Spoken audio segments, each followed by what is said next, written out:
Now, a new documentary reveals the trials, tribulations, and importance of creating art during times of hardship, especially war. Filmed during the war in Ukraine, the documentary Creating in Conflict follows 3 students studying at the Lviv National Academy of Arts. Let's take a look.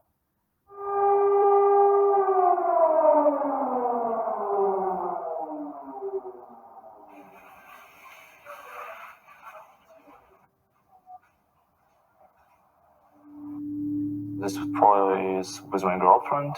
Remind me of the time when we don't think how to survive.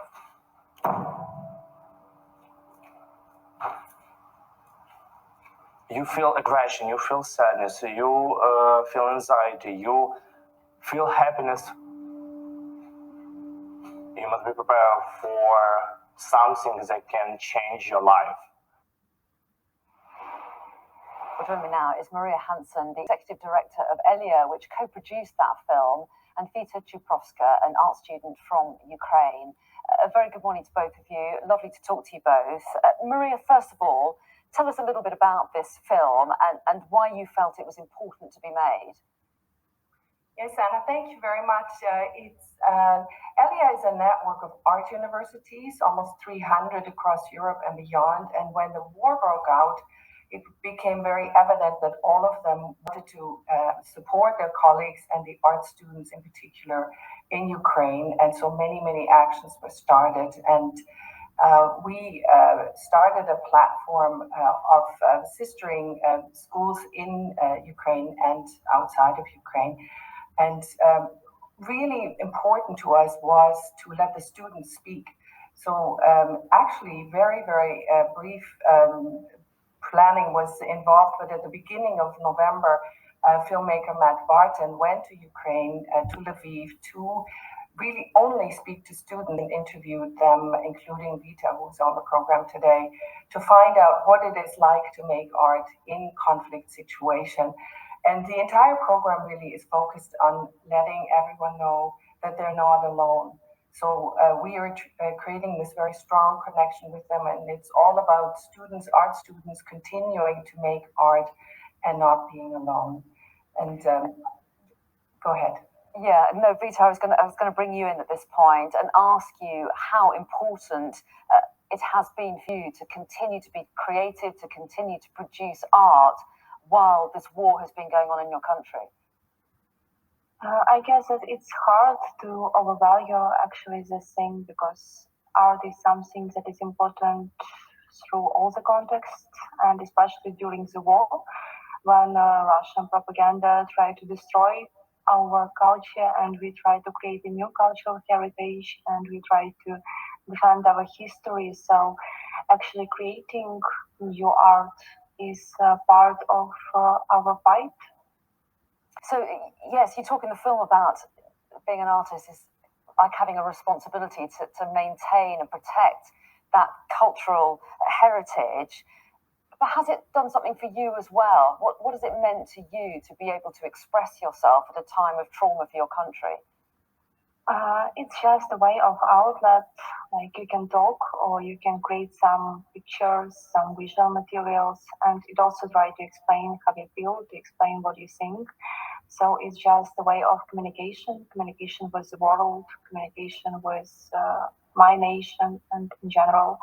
I guess that it's really important in this context that you have this right to speak through the art.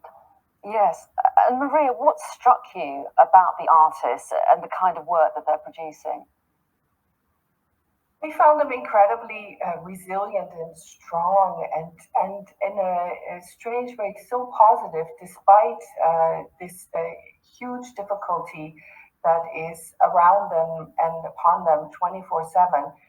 We were really impressed, and I know that the leadership of the Academy is incredibly proud because the students have taken charge of the situation to, in a way, to make sure that they can create art while this continues. There is a new normal for them, and within that space they are creating.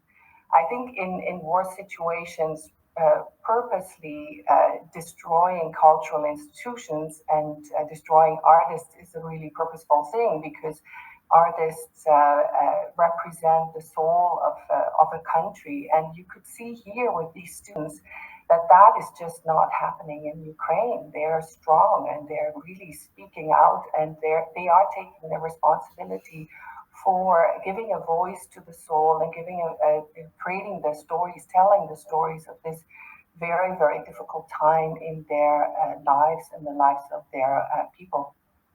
And Vita, can you explain to us to what extent your work has changed since Russia's invasion?